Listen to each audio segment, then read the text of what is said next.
Audio Sorceress presents the unabridged recording of Ironwood, Books 1 to 4, The Fey Universe Book 9.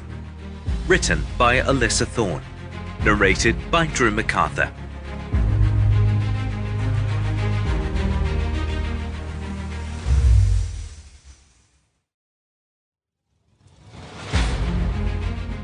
Audio Sorceress presents the unabridged recording of Trash and Treasure, Ironwood Book 1.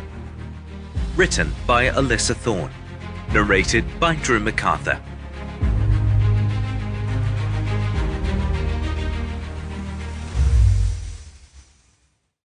Prologue. When the Fey returned with their armies and their magic, everyone felt like the world had changed. It hadn't. Not if you were an Ironwood. Sure, the other normal people got a taste of the supernatural, but it had always existed, even if they were too blind to see it.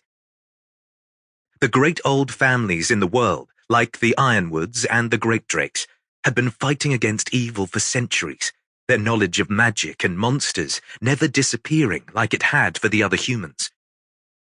If anything, the return of the Fey was a relief, because there were never enough hunters or magicians in the world to keep the darkness at bay. Morrigan's attack on Ireland woke the world up again, and even with the wounded goddess banished to the underworld realm of Anwin, she had left a hell of a mess behind her. Ancient bloodlines could no longer operate alone to deal with the fallout of being invaded by creatures of the dread horde. But working together? Well, that was something that magicians, hunters, and Fey had never been able to do well. It was a good thing for the world that they had no choice. 1.